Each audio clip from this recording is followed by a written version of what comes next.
Ya Bapak dan Ibu yang terkasih, saya pertama-tama mengucapkan banyak terima kasih kepada Bapak Gembala ya dan Ibu Gembala dan juga kepada jemaat yang ada di sini, dan bagi saya mungkin ini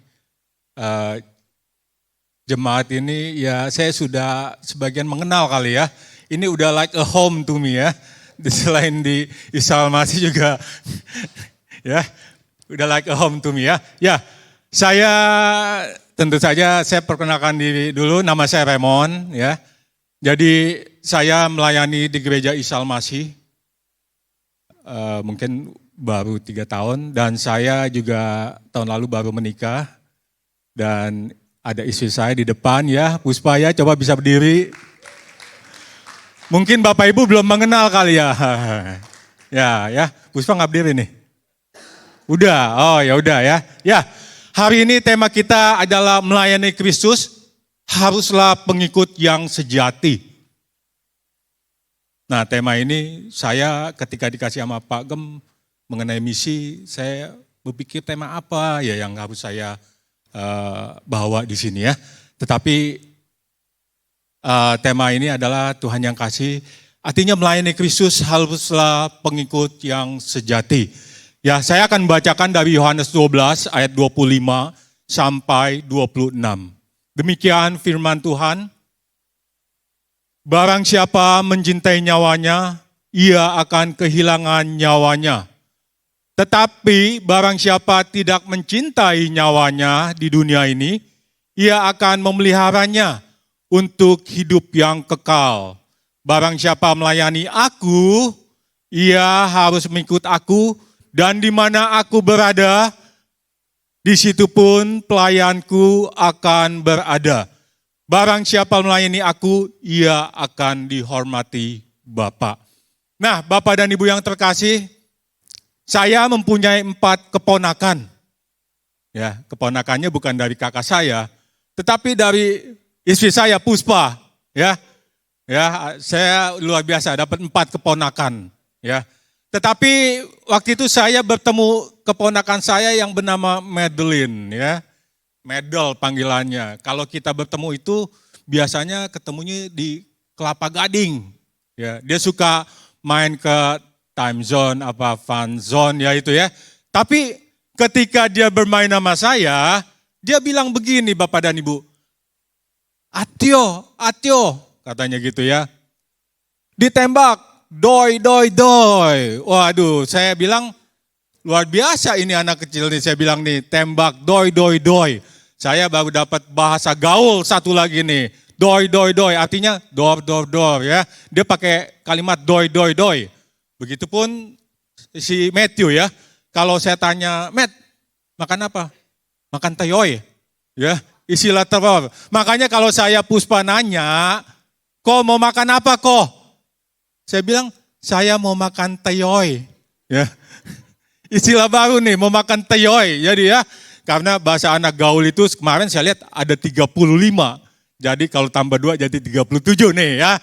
Nah, Bapak dan Ibu, saya tanya, saya pikir kenapa kok si Madeline ini kok bisa nyanyi lagu dia mengeluarkan kata-kata doi. Lalu Puspa bilang kepada saya, oh dia baru habis sekolah minggu kok. Dan diajarin lagu yang berjudul Laskar Kristus. Ya, Bapak dan Ibu saya percaya tahu ya lagu ini ya. Laskar Kristus. Dikatakan bahwa saya bukan pasukan berjalan. Saya bukan pasukan berkuda. Pasukan menembak. Saya tidak menembaki musuh. Tapi saya Laskar Kristus. Bapak dan Ibu yang terkasih, saya sangat setuju sekali bahwa kita ini adalah laskar-laskar Kristus.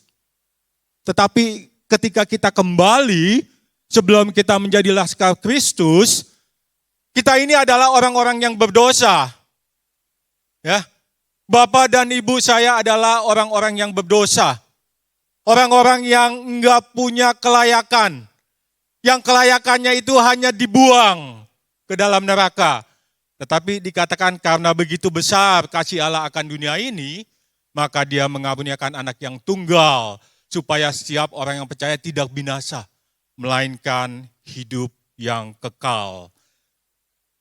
Nah, saudara, kita percaya bahwa setelah kita diselamatkan, maka kita harus mengerjakan sesuatu.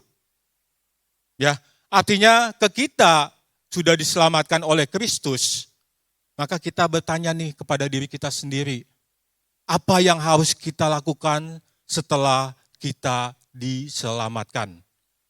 Karena apa? Karena ada orang yang puas, cukup puas dengan diselamatkan, sehingga saking puasnya dia tidak melakukan apa-apa. Datang ke gereja, ya datang ke gereja. Karena apa? Karena orang tuaku datang ke gereja. Datang ke gereja, ya datang aja. Karena apa? Karena pacarku ada di gereja. Karena sebentar lagi habis gereja selesai, saya akan makan bakmi di sebelah. Ya, itu. Ya, itu realitanya ya. Mungkin kalau kita jujur, itu realitanya. Dan ketika hamba Tuhan menyampaikan firman Tuhan, maka ada yang mulai beraksi juga. Ya, ketika hamba Tuhan menyampaikan firman Tuhan, membuka Alkitab, maka ada yang beraksi, dia membukakan alatnya, gadget. Ya, dia mulai beraksi, gadget. Tapi ironisnya yang di gadgetnya itu, yang di WA-nya bukan ada orang yang jauh di antah-bantah mana, tetapi di lingkungan sini. Seperti misalnya saya sama Ko Daniel nih, Ko ngapain Ko tadi Ko? Gitu ya. Jadi ada yang begitu. Ada juga ketika hamba Tuhan itu sedang menyampaikan firman Tuhan, dia tidur. Ya, di sini mah nggak ada yang tidur ya. Kalau di tempat yang lain mungkin banyak ya. Dia tidur Bapak dan Ibu.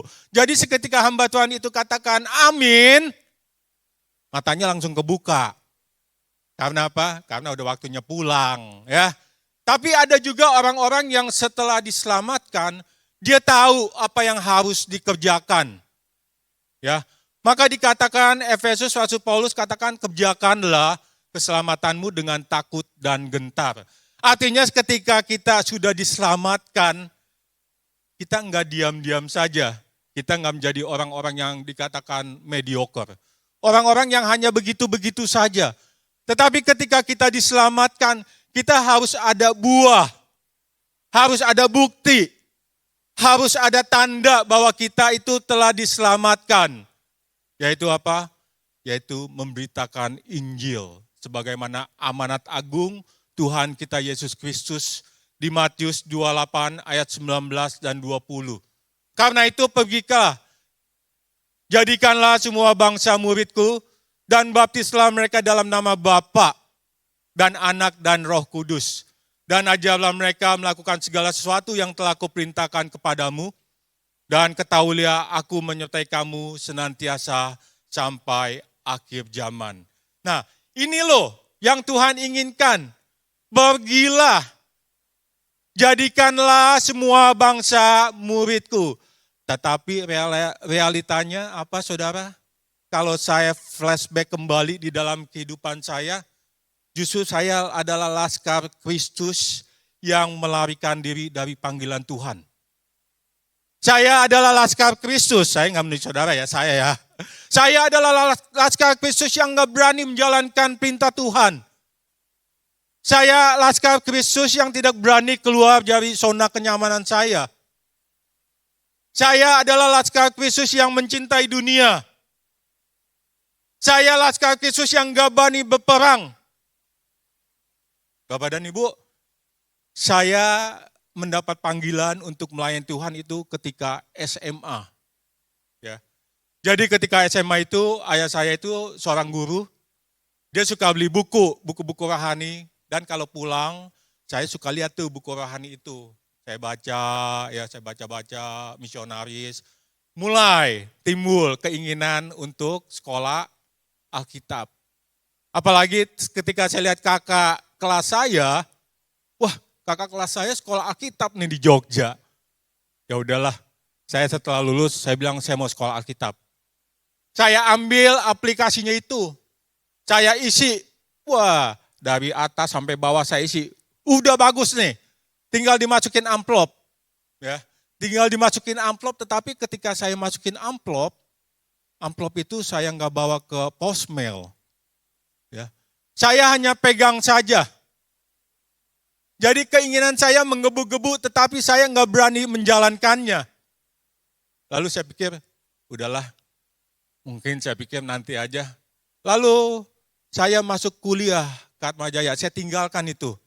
Lalu saya masuk ke Atmajaya ketika saya semester 2, saya itu masih ada kerinduan untuk sekolah Alkitab. Biasa, saya ambil lagi aplikasi itu. Dan saya isi, ya dengan teliti saya isi semua, udah selesai. Tetapi saya nggak berani lagi untuk mengirim ke posmail. Ya Bapak dan Ibu, dengan alasan apa? Alasan saya ini bukan seorang yang pandai bicara. Saya ini kalau di depan umum gugup, ya. Lain dengan Ko Daniel nih. Ko Daniel luar biasa, sama Pak Gem juga ya. Saya ini orang yang gugup. Itu yang alasan yang saya pakai kepada Tuhan. Saya nggak berani. Saya nggak fasih. Makanya saya lupakan itu semuanya. Setelah lupakan itu, akhirnya saya berangkatlah sekolah ke Amerika. Ya, artinya setelah saya sekolah di Amerika melanglang buana, ya, artinya lulus kuliah ya di sana. Tetapi suatu hari kakak saya katakan demikian kepada saya. Lu ke gereja gak hari ini? Lalu saya bilang, kagak. Lu mau apa sih? Mau jadi apa? Lalu dia comot lagi firman Tuhan. Lu gak lihat tuh, perumpamaan anak muda yang kaya, yang pada malam hari diangkat nyawanya. Lu mau jadi begitu? Lalu saya diingatkan kembali tuh, oh iya. Artinya dulu saya diingatkan kembali bagaimana panggilan Tuhan. Akhirnya ketika kakak saya memutuskan pulang, maka saya juga putuskan pulang sama-sama. Tetapi ketika pulang tahun 2013, saya nggak langsung sekolah Alkitab. Nah ini yang lucunya, saya terus berkelit kepada Tuhan. Terus berkelit, kerja dulu 1 tahun. Ya. Lalu setelah 1 tahun, saya di layoff. Pada saat di layoff itulah saya komitmen kepada Tuhan. Tuhan, saya akan masuk sekolah Alkitab. Ya. Dan tahun 2015 saya memutuskan untuk sekolah Alkitab. Ya, kita lihat bagaimana Tuhan itu adalah Allah yang setia ya, Bapak dan Ibu. Dia Allah yang tetap menunggu saya. Dia tidak membiarkan saya lari kemana-mana. Seperti perumpamaan itu, anak bungsu. Dia keluar dulu, dia foya-foya kemana. Setelah uangnya habis, dia makan makanan babi, akhirnya dia pulang. Dan si bapak nunggu di depan rumahnya. Begitupun dengan Tuhan kita. Dia menunggu saya. Walaupun saya banyak bermain berkelit-kelit dengan Tuhan, tapi Tuhan mengasihi saya. Tuhan mencintai saya. Akhirnya Tuhan izinkan saya sekolah Alkitab. Nah saudara, kalau kita ada pertanyaan, mengapa sih kita harus melayani Tuhan? Pertanyaannya, kenapa loh kita harus melayani Tuhan? Melayani di sini bukan hanya sekedar kita khotbah ya. Melayani juga tadi kita lihat bagaimana ada WL, bagaimana ada penyambut, bagaimana ada asyap, semua melayani Tuhan. Jadi melayani itu adalah hak istimewa yang diberikan Tuhan kepada kita sebagai orang-orang yang percaya yang sudah diselamatkan. Ya, melayani adalah ucapan syukur kita kepada Tuhan. Ketika kita diselamatkan, maka kita melayani Tuhan. Dan melayani itu adalah bukti atau tanda atau buah dari keselamatan yang Tuhan berikan kepada kita. Tapi ingat, realitanya melayani Tuhan itu sering menjadi sering menjadi enggak jelas. Kita justru bukan melayani Tuhan. Realitanya kita melayani diri sendiri. Kita lebih suka melayani orang lain. Supaya orang lain lihat, wah ini si Raymond luar biasa nih gitu ya. Tetapi kita dipanggil untuk melayani Tuhan ketika kita diselamatkan. Nah pertanyaannya, kepada kita semua, apakah kita benar ketika kita melayani Tuhan? Apakah kita sungguh mempunyai motivasi yang benar di hadapan Tuhan? Seorang yang bernama Teresa Avila katakan dengan jujur, dia katakan demikian, Tuhan, aku enggak mencintai Engkau. Bahkan aku ini enggak mempunyai keinginan untuk mencintai Engkau. Tapi Tuhan, tolong aku untuk mencintai Engkau. Nah, Bapak dan Ibu, kita juga sebagai pelayan-pelayan Tuhan, seharusnya kita berani jujur datang di hadapan Tuhan. Dengan jujur, Tuhan, selama ini aku mungkin melayani Tuhan bukan dengan motivasi yang benar. Bukan dengan motivasi yang tidak baik Tuhan. Tetapi saya mau datang di hadapan Tuhan. Jujur di hadapan Tuhan. Agar saya boleh melayani Engkau untuk dengan sungguh-sungguh. Melayani Tuhan dengan hati yang tulus. Melayani Tuhan untuk kemuliaan nama Tuhan.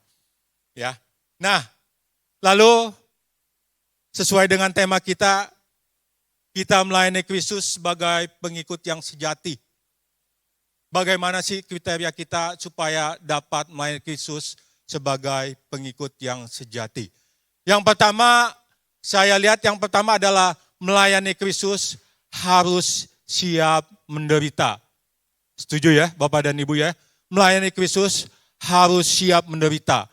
Ketika saya pelayanan di PAUD, di Bogor, tahun 2018, ketika teman saya itu mendapat visi dari Tuhan, yang Tuhan katakan kepada dia bahwa disinilah di Keracak, kamu akan membangun PAUD.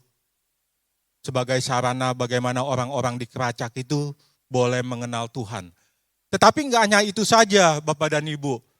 Dan terus terang saya bukan untuk menonjolkan diri ya. Tetapi ketika kita melayani, saya jam 5 pagi, jam 4.30 itu udah mesti bangun pagi ke sana. Jam 5 itu udah mesti naik kereta. Ya.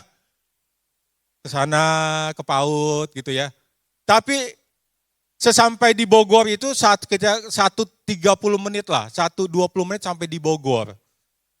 Dan lalu sampai di Bogor itu saya jalan ke Pasar Merdeka. Dari Pasar Merdeka itu harus naik ompreng ke daerah yang namanya Bandar Kambing. Sampai di Cagak turun, naik ojek ke dalam. Ya. Jadi Bapak dan Ibu, saya nggak ingin menonjolkan diri, tetapi itulah pelayanan. Kita harus ada penderitaan ketika kita melayani. Dan ketika sampai di sana, saya juga bukan hanya melayani dalam arti kata, kita harus berani ya untuk anak-anak di sana, untuk lingkungan di Keracak. Kita harus mengeluarkan uang. Ya, untuk mereka juga mereka ada seragam sekolah. Mereka juga bisa mendapat makanan yang layak, ya. Kita harus berani, kita harus komit bersama teman-teman. Jadi saya ingin katakan kalau melayani Kristus itu kita harus menderita. Jangan kita hanya melayani maunya mencari keuntungan saja. Kalau mencari keuntungan itu nggak bedanya kita bertransaksi sama Tuhan. Kalau kita mencari keuntungan nggak samanya kita sama dengan kongko yang digelodok. Jualan maunya terus untung.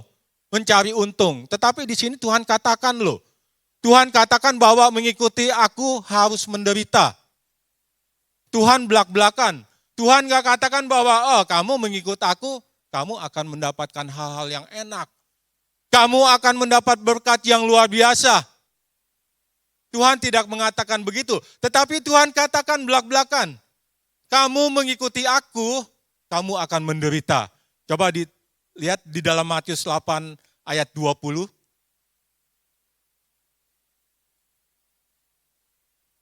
Ya, Matius 8 ayat 2. Dikatakan bahwa Yesus berkata kepadanya, serigala mempunyai liang dan burung mempunyai sarang. Tetapi anak manusia tidak mempunyai tempat untuk meletakkan kepalanya. Coba lihat lagi Markus 10 ayat 45.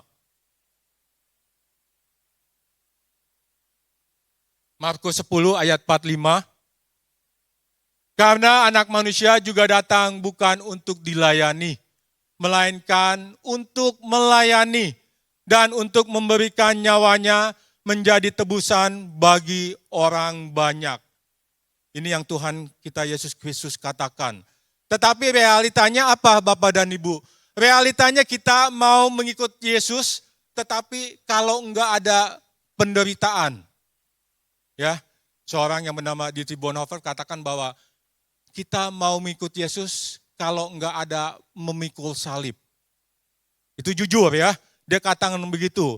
Artinya kita harus sadar, kita koreksi kembali kepada diri kita sendiri, kepada saya. Apakah kita mengikut Kristus hanya untuk mencari keuntungan dari Tuhan? Seperti ketika Tuhan Yesus memecahkan roti dan 2 ekor ikan itu, lalu dikatakan bahwa banyak orang-orang mengikuti Kristus. Tetapi mereka mengikuti Kristus hanya apa? Mereka mengikuti Kristus hanya untuk mencari roti, kebutuhan jasmani. Tetapi yang di depannya itu loh. Yang di depannya itu Tuhan Yesus Kristus yang sumber kehidupan kita. Tetapi dia enggak mencarinya. Kita mencari Tuhan hanya untuk memenuhi kebutuhan-kebutuhan kita. Tetapi kita lupa yang terpenting. Yaitu kita mencari Tuhan karena kita rindu kepada Tuhan. Karena kita harus connect kepada Tuhan. Nah saudara sekalian, ketika kita mengikuti Kristus, tadi saya katakan bahwa kita jangan terlalu banyak motivasi-motivasi yang tidak benar. Kita kalau mengikuti Kristus tentu nanti akan diberkati. Apalagi kalau pelayanan kita, kalau di drive-nya sama uang, maka ketika enggak ada uang, maka kita akan meninggalkan pelayanan kita. Kita akan mengatakan bye-bye kepada pelayanan kita. Ya, jadi yang kita mendrive itu bukan karena uang ataupun apapun selainnya, tapi yang mendrive kita melayani Tuhan karena kita sudah ditebus oleh Tuhan. Ucapan syukur kita kepada Tuhan, makanya kita melayani Tuhan. Kita bukan didrive oleh uang. Kita perlu uang perlu, tetapi uang bukan segala-galanya bagi kita. Jadi ketika kita melayani, kita harus tulus melayani Tuhan. Enggak ada motivasi-motivasi yang lain. Tetapi kalau kita mempunyai motivasi kita melayani itu ada uang, maka ketika kita enggak mendapatkan uang, maka kita, tadi saya katakan kita akan bye-bye kepada pelayanan. Dan mungkin kita akan meninggalkan pelayanan. Dan mungkin kita akan kecewa dengan Tuhan. Dan ketika kita mengalami kecewaan dengan Tuhan, kita enggak mau mengikuti Tuhan. Ya, jadi Bapak dan Ibu kita tahu bahwa melayani Tuhan adalah sebagai ucapan syukur. Ketika kita diselamatkan oleh Tuhan, maka salah satu bentuk buah adalah melayani Tuhan. Mungkin panggilan Bapak dan Ibu berbeda-beda. Ada yang dipanggil untuk memberitakan Injil. Ada yang dipanggil untuk sebagai WL. Ada yang dipanggil untuk yang lainnya. Tetapi itulah tubuh Kristus. Ada tangan, ada kaki, semua itu satu kesatuan. Untuk apa? Untuk melayani Tuhan, untuk kemuliaan nama Tuhan. Jadi ketika kita melayani Tuhan, maka kita jangan hitung-hitungan dengan Tuhan. Kita jangan takut dengan apa yang kita butuhkan. Tuhan pasti memenuhi setiap kebutuhan kita. Tapi kalau sudah berbicara dengan uang, dulu saya pernah bicara di tempat saya, kita ini orang-orang Kristen itu menjadi ambigu. Kita nggak tahu mau ngapain kalau udah berurusan dengan uang. Di satu sisi kita merasa, wah mau ngapain ya? Kita melayani nggak dapat uang. Tetapi di satu sisi kita memerlukan uang. Tetapi kalau Bapak dan Ibu perhatikan, kita lihat bagaimana Nabi Elia, bagaimana akhirnya dia dipelihara oleh Tuhan, burung gagak, dikatakan dia bawa makanan, air di sungai Kerit, Tuhan memelihara semua orang yang melayani. Tuhan tidak pernah meninggalkan orang-orang yang melayani Tuhan. Artinya Tuhan tahu, Tuhan bertanggung jawab. Tuhan tidak akan membiarkan semua pelayan-pelayannya. Tuhan menggunakan cara-cara yang kita nggak tahu. Cara-cara yang kita nggak masuk akal seperti burung gagak. Tuhan juga dapat menggunakan cara-cara yang lain. Supaya kita apa? supaya kita tetap tahu bahwa ada pemeliharaan Tuhan di dalam kehidupan kita. Jadi Bapak dan Ibu, ketika kita melayani, kita harus tahu. Kita nggak usah khawatir. Ya, ketika Tuhan Yesus katakan hal kekhawatiran ya, kita nggak usah khawatir burung-burung di udara Tuhan pelihara. Apalagi kita anak-anak Tuhan. Kita pasti akan dipelihara oleh Tuhan. Melayani membutuhkan pengorbanan, ya. Melayani membutuhkan penderitaan, ya. Melayani membutuhkan uang, ya. Tetapi yang paling penting adalah bagaimana kita melayani Tuhan, yang terutama adalah karena kita mencintai Tuhan. Ketika kita tahu bahwa kita mencintai Tuhan, maka semua kebutuhan apa yang kita perlukan semuanya, Tuhan pasti akan penuhi. Amin ya Bapak dan Ibu ya. Jadi yang pertama kita lihat bagaimana kalau kita sebagai pengikut Kristus, kita harus berani menderita. Ya. Kita harus berani all out. Ya. Dan saya pikir juga bahwa apa yang kita alami, penderitaan yang kita alami enggak se-ekstrim dengan Rasul Paulus. Kalau kita baca di Rasul Paulus, kisah kehidupan Rasul Paulus, kita bandingkan dengan diri kita, aduh, kita mendingan jangan komplain dah. Cuma komplain. Rasul Paulus melayani dengan luar biasa, dengan seluruh hidupnya. Maka dia katakan, karena bagiku hidup adalah Kristus, kematian adalah keuntungan. Dia udah siap untuk mati bagi Kristus. Apalagi terlebih Tuhan kita Yesus Kristus. Dia datang ke dunia bagi kita orang-orang yang berdosa. Dia mati di kayu salib untuk menjalankan apa yang rencana Allah supaya kita diselamatkan. Jadi Bapak dan Ibu, kalau kita melayani hitung-hitungan, ya saya pikir sebaiknya kita bertanya kembali kepada diri saya, kepada diri kita sendiri. Apakah kita selama ini melayani dengan hitung-hitungan dengan Tuhan? Apalagi kalau kita memberi persembahan nih. Ya, ada kisah yang mengatakan demikian. Ada orang Amerika ketika ingin memberi persembahan, dia bagi itu. Satu sebelah kiri, satu kanan. Kalau dia lempar itu uang jatuh ke sebelah kiri, masih tetap milik saya. Kalau sebelah kanan, milik Tuhan. Lalu dia lempar. Jatuh ke sebelah kanan, milik Tuhan. Ya. Lalu ada orang lain lagi nih, orang Chinese nih. Kalau saya lempar itu duit ke atas, kalau dia jatuh, di luar dua-duanya itu, luar dari batas itu adalah milik Tuhan. Baru milik Tuhan. Tapi kalau orang Indonesia ketika uang itu dilempar ke atas, ketika uang itu enggak jatuh di dua-duanya, nyangkut di atas, artinya itu masih tetap milik saya. Ya. Jadi Bapak dan Ibu, kalau ketika kita berbicara mengenai uang, maka uang itu sensitif. Ya. Makanya kita harus hati-hati nih. Kita harus koreksi kembali ketika kita melayani Tuhan. Apakah kita benar melayani Tuhan dengan hati yang tulus? Kita benar melayani Tuhan untuk memuliakan Tuhan, ataukah kita hanya mempunyai motivasi yang tidak benar. Yang kedua itu, melayani Tuhan itu harus sesuai dengan apa yang Tuhan mau. Ya, betul ya Bapak dan Ibu. Melayani Tuhan itu harus sesuai dengan apa yang Tuhan mau. Apa panggilan Tuhan kepada saya dan saudara. Kita nggak bisa melayani Tuhan, oke, gue mau mencemplungkan diri sebagai musik, mungkin sebagai WL, sebagai apa. Tetapi Tuhan nggak memanggil dia sebagai WL atau sebagai itu.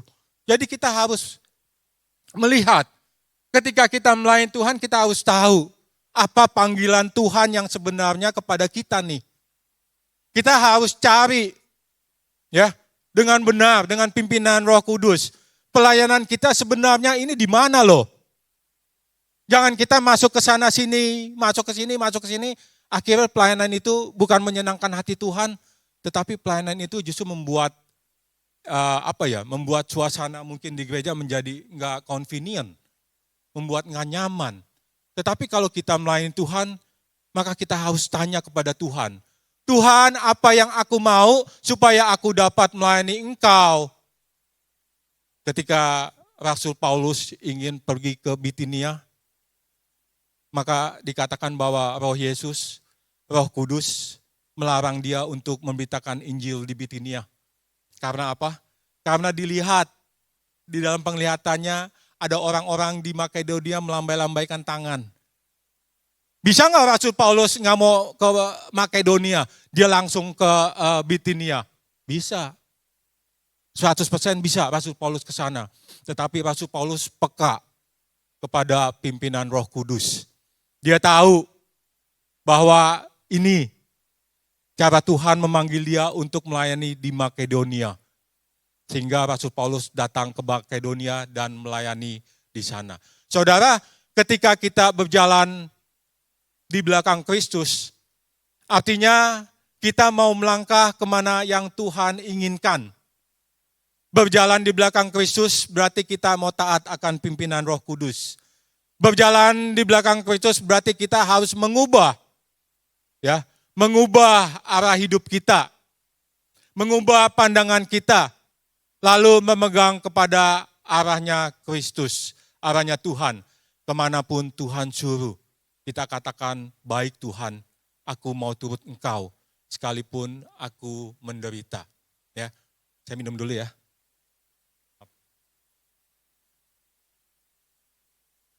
Kalau di gereja saya nggak ada minuman, nggak dikasih minuman. Bukan nggak dikasih ya, mungkin udah dari sononya mungkin nggak ada minuman gitu ya. Saya minum lagi dah haus.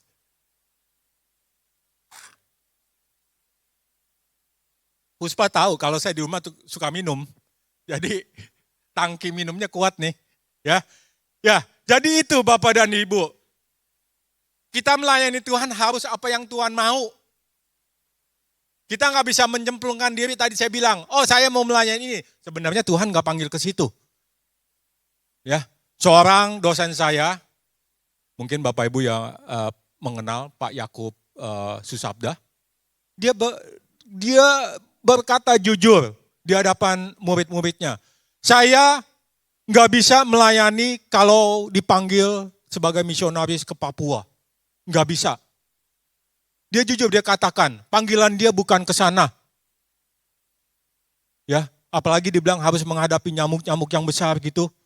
Panggilan dia bukan ke sana. Begitupun dengan kita harus jujur nih di hadapan Tuhan. Kita harus buka di hadapan Tuhan. Panggilan kita ini di mana?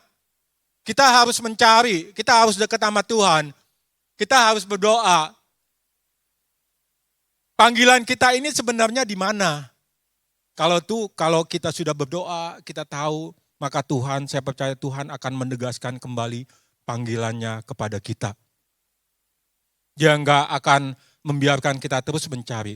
Tuhan pasti akan kasih taruh kepada hati kita, oh ini loh panggilan yang Tuhan berikan kepada kita. Jadi yang kedua ya Bapak dan Ibu, melayani itu harus sesuai dengan apa yang Tuhan mau. Bukan apa yang kita mau, bukan apa yang orang lain mau, tetapi apa yang Tuhan mau. Dan yang ketiga adalah melayani Tuhan membutuhkan kerendahan hati. Nah ini yang paling susah. Yang paling susah Bapak dan Ibu, kerendahan hati. Kalau saya jalan sama Puspa, kalau naik motor, ya, kalau saya lihat ada orang yang motong gitu, saya cuma lihat doang. Tapi Puspa ya suka nanya gitu, kok enggak ini? Saya bilang enggak, saya bilang saya marah. Orang motong-motong di depan saya, jalan sembarangan. Saya bilang saya marah, saya bukannya orang berkata, ini enggak apa-apa, saya katakan gitu loh. Saya bilang orang ini motong di tempat saya, sebelah saya marah. Saya hanya menengok begitu, tanda saya marah saya menengok. Jadi kalau saya naik motor gitu ya, naik motor, udah dia lewat nih, saya lihat begitu. Nah itu tanda saya marah itu. Jadi saya enggak, lu apa lu enggak. Saya cuma begitu doang. Marahnya melirik doang ya. Jadi kerendahan hati ini bagaimana kita bisa mengesampingkan diri kita. Bagaimana kita bisa mengesampingkan kepentingan kita. Bagaimana kita bisa menguburkan kepentingan kita nih dalam-dalam nih. Menguburkan keegoisan kita. Ya, tetapi pertanyaannya apakah kita berani melakukannya? Belum tentu. Mungkin saja kita mengatakan ya, tapi prakteknya belum tentu. Emangnya lu siapa nyuruh gua? Gua kan pimpinan di sini. Emangnya lu siapa? Lu kasih makan gua. Emangnya lu siapa perintah-perintah gua? Ya, Pak Prabowo bilang, sorry deh ya, lu perintah-perintah gua ya. Emang lu siapa? Gitu ya. Itu realitanya. Ketika kita melayani, kita dikatakan bahwa kita harus mempunyai rendah hati. Tetapi kita dibilang, oh kamu, contoh ya, coba angkat bangkunya ke sono, paling kita bilang, ngelihat. Ya, emangnya lu siapa sih nyuruh-nyuruh gua ngangkat bangku? Ya, emangnya lu siapa? Lu gak kasih gua apa-apa, ngapain lu? Tetapi dikatakan bahwa inilah melayani. Melayani itu harus membutuhkan kerendahan hati. Dan kerendahan hati kita terus belajar, proses. Ya, supaya kita bisa rendah hati. Ya. Nah, kita lihat di dalam Yohanes 13 ayat 13 sampai 14, coba bisa ditayangkan. Yohanes 13 ayat 13 sampai 14. Kamu menyebut aku guru dan Tuhan, dan katamu itu tepat, sebab memang akulah guru dan Tuhan. Nah, lalu, jadi jikalau aku membasuh kakimu, aku yang adalah Tuhan dan gurumu, maka kamu pun wajib saling membasuh kakimu. Ya, Bapak dan Ibu kasih sekalian, ini Tuhan Yesus melakukan hal yang tidak lazim loh. Dia membasuh kaki murid-muridnya. Kalau tradisi Yahudi kan level yang rendah, yang membasuh kaki level orang yang tinggi. Murid yang membasuh kaki gurunya. Bukan tebaliknya guru yang membasuh kaki muridnya. Tetapi ini yang dilakukan oleh Tuhan Yesus. Tuhan Yesus saja melakukan membasuh kaki murid-muridnya. Masa kan kita nggak bisa belajar merendahkan hati di hadapan orang lain? Kita nggak bisa belajar merendahkan hati di hadapan Tuhan. Apakah Tuhan Yesus rela berkorban? Ya, dia rela berkorban.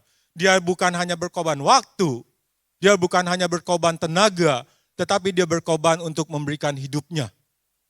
Mati disalib bagi saya dan saudara. Lalu ditanya, apakah Tuhan Yesus memiliki kerendahan hati?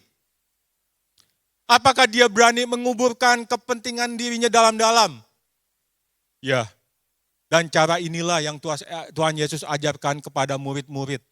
Supaya murid-murid bisa rendah hati. Mengesampingkan diri sendiri. Berani menghilangkan ego kita sendiri. Untuk melayani orang lain. Oleh karena itu Bapak dan Ibu, maka ketika kita melayani, kita harus datang kepada Tuhan. Sekali lagi kita harus meminta kepada Tuhan untuk memberikan hati yang rendah. Karena ketika kita melayani dengan hati yang tinggi, maka kita nggak mau tunduk akan pimpinan Tuhan. Tetapi ketika kita melayani dengan rendah hati, kita tahu bahwa Tuhan ingin membentuk kita supaya kita menjadi pelayan-pelayan Tuhan yang terus bisa rendah hati di hadapan Tuhan. Kita terus bagaimana kita membentuk diri kita. Tuhan yang tolong membentuk, memproses diri kita supaya kita bisa rendah hati di hadapan Tuhan. Nah Bapak dan Ibu, yang keempat nih, yang terakhir yang saya ingin katakan bahwa pelayanan yang berhasil adalah pelayanan yang mempunyai relasi yang intim dengan Tuhan. Ini yang poin keempat yang saya ingin tekankan juga bagi kita semua. Ya, coba kita lihat Lukas 10 ayat 38 sampai 42.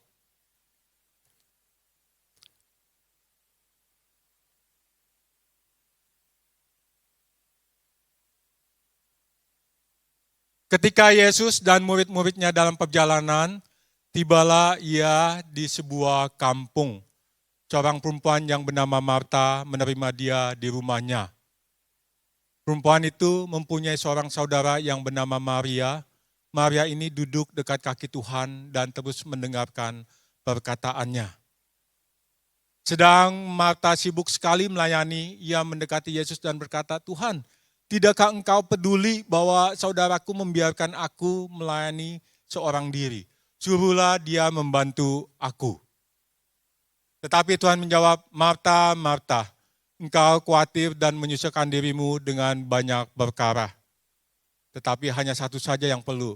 Maria telah memilih bagian yang terbaik yang tidak diambil daripadanya."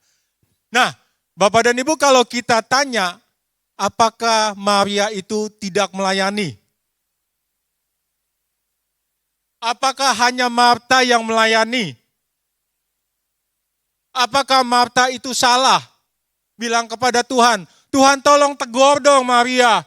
Masa gua aja yang bekerja, Maria enak-enakan duduk di bawah kaki Tuhan." Tapi pertanyaannya, apakah Maria enggak melayani? Saya percaya bahwa Maria itu melayani. Tetapi Maria tahu bahwa ketika ada Tuhan Yesus, dia harus terkonek dengan sang sumber kehidupan itu. Dia harus duduk diam di kaki Tuhan. Seorang pelayan itu harus, ya benar, kita melayani Tuhan, aktif sana sini, melayani ke tempat lain itu ya oke ya. Tetapi yang paling penting bagaimana seorang pelayan itu harus berani duduk diam di bawah kaki Tuhan. Harus kita mendengarkan apa yang Tuhan mau. Kita harus mempunyai koneksi dengan Tuhan. Kalau kita enggak terkonek kepada Tuhan, maka pelayanan itu sia-sia.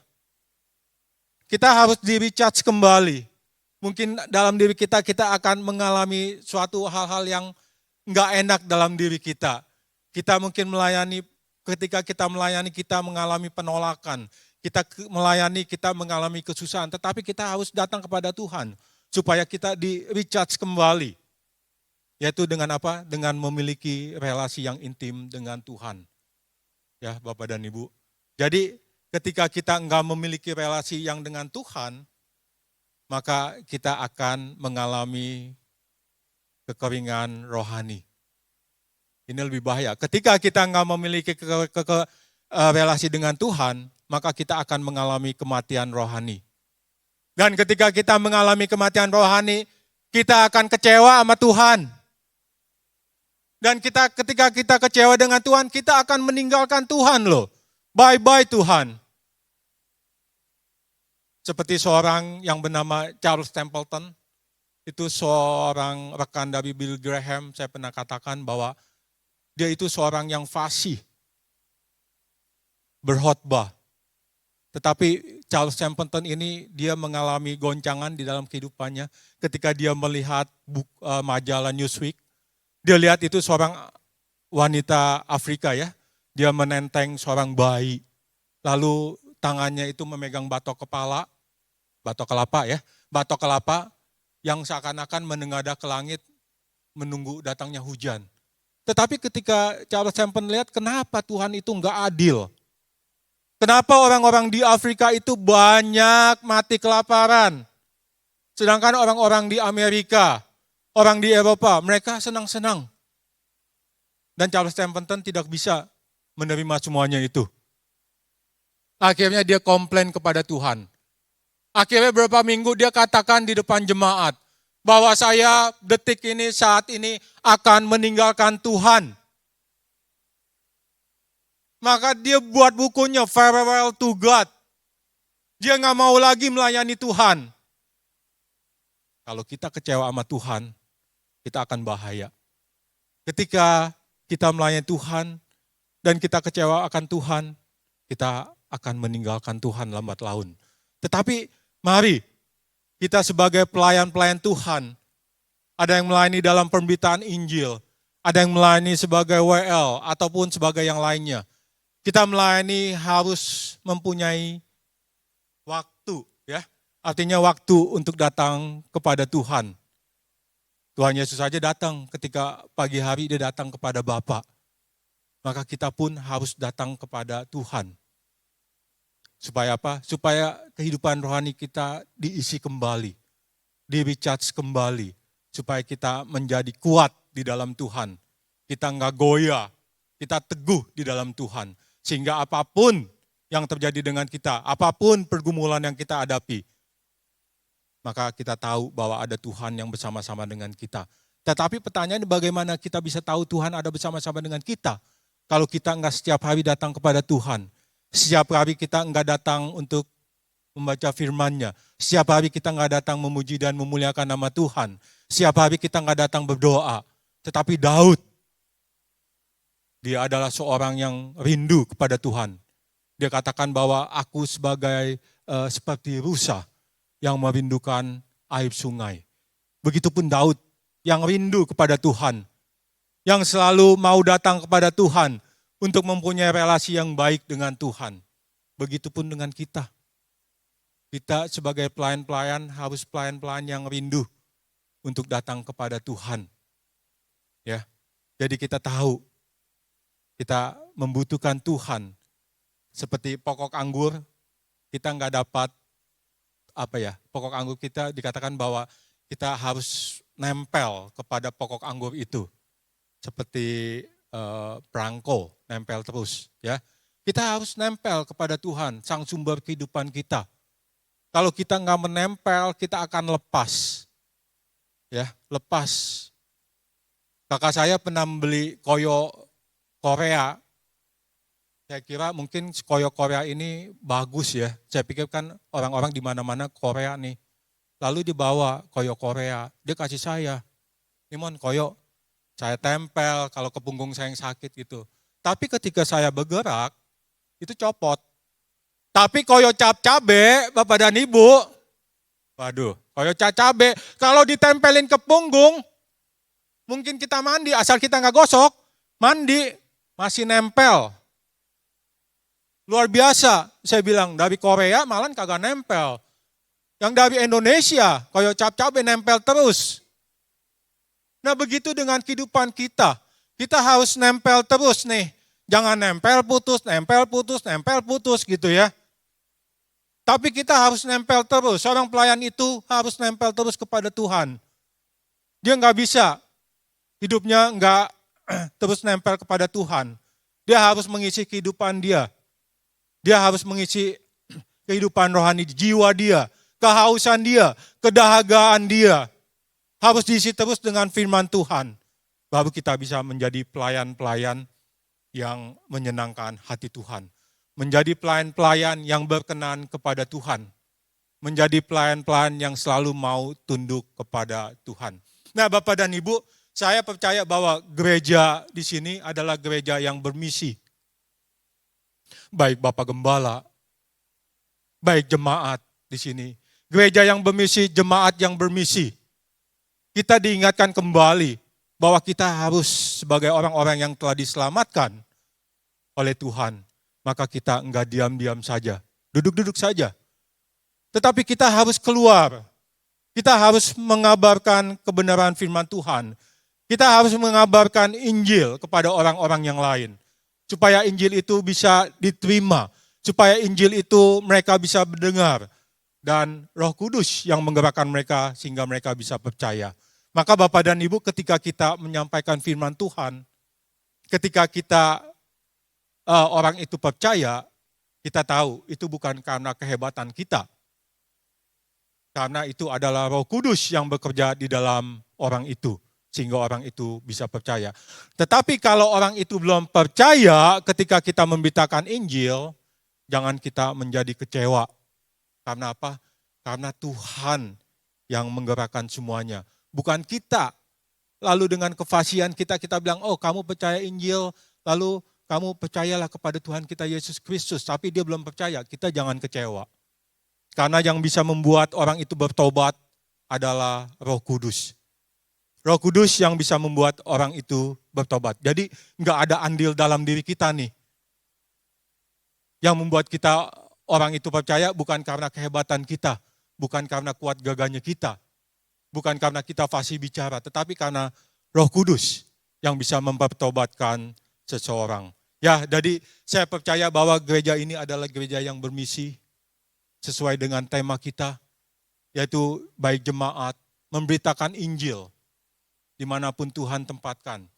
Mungkin memberitakan Injil secara audible, seperti membawakan firman Tuhan.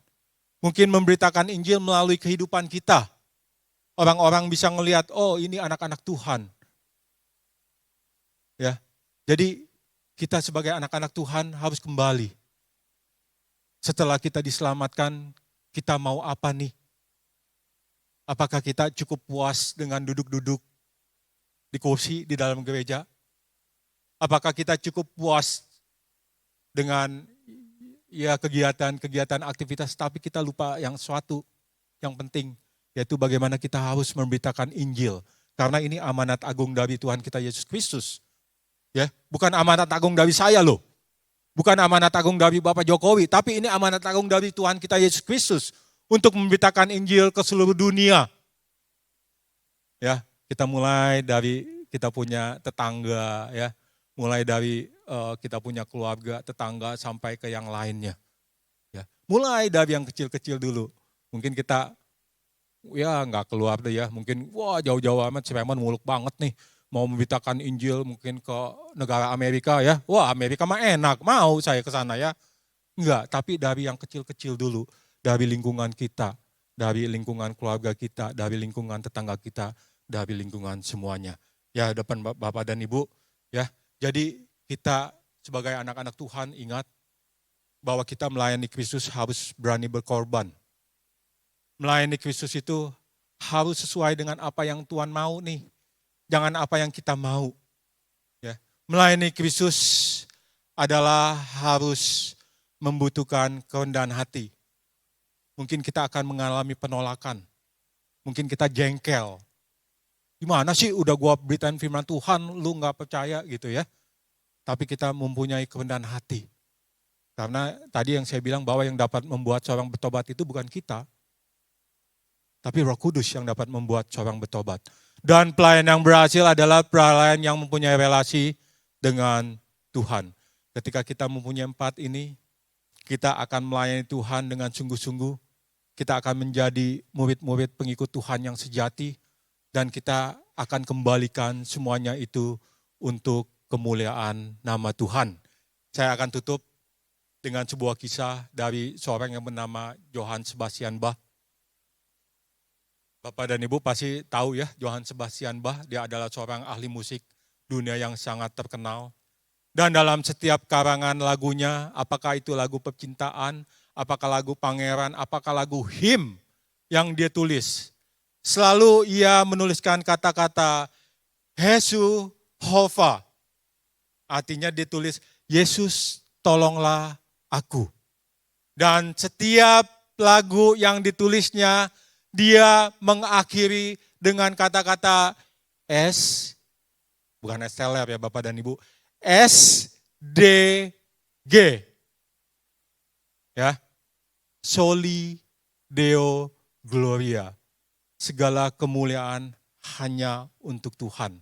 Mari saya ajak kita semua, pelayan-pelayan Tuhan di tempat ini, di gereja Sungai Yordan. Mari kita kembali, kita koreksi diri kita. Kita menjadi pelayan-pelayan yang harus memberitakan Injil, ya. Kita harus menjadi pengikut Tuhan yang harus menyampaikan kebenaran firman Tuhan ke siapa saja, ya. Tetapi ingat, semuanya itu hanya untuk kemuliaan nama Tuhan. Amin.